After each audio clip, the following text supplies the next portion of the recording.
Tapos pag binuhat ko po yan ang... Lalabas doon ang kasinungalingan doon sa pinirmahan mo, sa mga naging pahayag mo. Ilalabas doon kung nagsisinungaling ka o hindi. Rapid fire! Paganda ng paganda po ang balita tungkol sa investigasyon ng Senado. Diba tayo natatawa? Rapid fire! Ano Papa? May raise your right hand. Yeah. Do you swear or affirm to tell the truth, the whole truth, and nothing but the truth in this proceeding? Yes, sir. Salamat. Take your seat, please. You may proceed. You may continue. Ang bawat malita ay may lamang humigit kumulang 48 million pesos. Alam ko na ang laman ng malita ay pera sapagkat nakita ko si Paul na binuksan ang malita at inilabas ang laman para bilangin. Ang isang ehemplo na nagdala ng pera ay si Congressman Eric Yap ng AXIS Party List. 46 na malita ang dala niya sa bahay ni Congressman Saldico sa Valle Verde 6. Pagkatapos mabilang, isinakay namin sa mga sakyan patungo sa Horizon Residence sa Taguig. At dumiretso kami sa basement upang may baba ang nasabing basura. Bago ibaba ang nasabing basura, ito...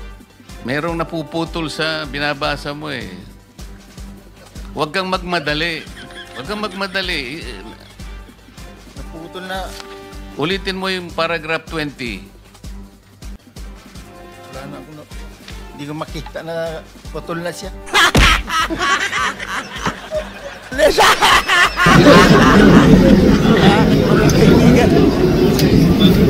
Sa pagmamadali, kung ano yung nakasulat yung nababasahin mo.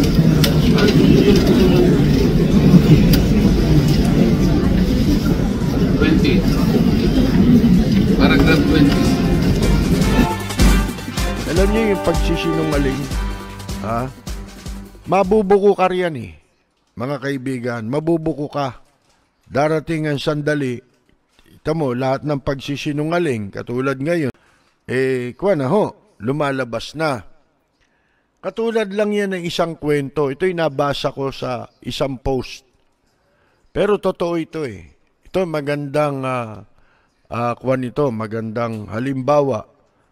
Ang kwento, may isang babae ang, alam niyo yung mga supermarket, di ba? Pupunta ka riyan. Merong butchery, di ba? Yung butcher. Yung bilihan ng mga, mga karne, manok, di ba? Pumunta yung isang babae ron bago magsara yung tindahan. At tinanong niya kung meron ba kayong chicken? Sabi nung butcher, binuksan yung freezer eh. At kinuha niya yung nag-iisang manok na nando doon sa freezer na natitira kasi magsasara na, isa na lang yung manok. At nilagay niya sa timbangan, di ba? Ang timbang ay 1.5 kilo. Yan, mga kaibigan. Ngayon, ang sabi nung, tinignan ng babae yung chicken, doon na nakalagay doon sa timbangan. At tinanong niya, meron ka pa bang mas malaki dyan, dyan sa 1.5 kilo na yan? Sabi nung butcher, kinuha niya yung manok. Ginawa nung butcher, kinuha yung manok, inilagay sa freezer. Pagkatapos, yung ding manok na yon, kinuha niya. Kunyari, nilagay niya sa freezer, pero tapos kumuha siya, pero yun din yun. Ibinalik niya kasi isa na lang yung manok eh. Mga kaibigan eh. Kinuha niya ulit, pagkatapos, inilagay niya ulit sa timbangan. Pero, ang ginawa niya para madagdagan yung kilo, sinabit niya yung isa niyang daliri doon sa timbangan, na hindi nakikita ng babae, nakatago. Yung daliri niya, nakadiin doon sa timbangan. Siyempre, ang timbang, 2 kilo na, mga kaibigan. Ang sabi ngayon ng babae, wow, that's wonderful. Sabi ng babae, sige, bibiling ko pareho yan. Yung parehong manok, bibiling ko. Isipin mo, nanloko siya di ba? Mga kaibigan. Ngayon doon niya na-realize, na kapag ka yung iyong integridad at yung reputasyon mo ay nalagay sa alanganin, mga kaibigan, masisira ka na di ba? Masisira yung integridad mo at reputasyon mo. Saan ka ngayong kukuha pa ng isang manok? Kukunin ng babae pareho. Kita ninyo? Yan ang ibinubunga ng pagsisinungaling. Wala ngayon siyang mailabas. Kaya hanggang ngayon daw, yung butcher, nandun, kunyari, naghahanap pa rin ng isang manok sa freezer.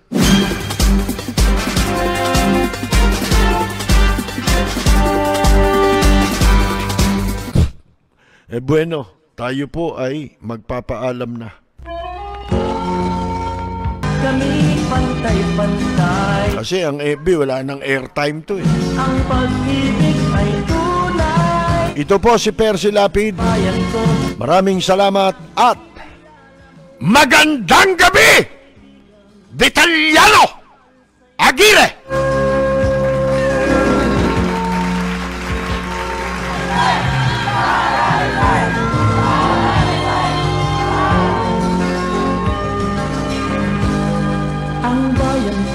Punong-puno ng yaman. Bakit ito'y kailangan pang iwanan? Hindi nga ba't anong yung mga Pilipino? na sa bayan mo, sumapit ng yaong wakas. Dito sa bayan ko, lahat kami pantay-pantay. Walang nang-aabit, ang pag-ibig ay tunay. Dito sa bayan ko, dito'y makikilala mo ang mga kaibigang nagmamahal sa'yo. Dito sa bayan ko, lahat kami pantay-pantay. Walang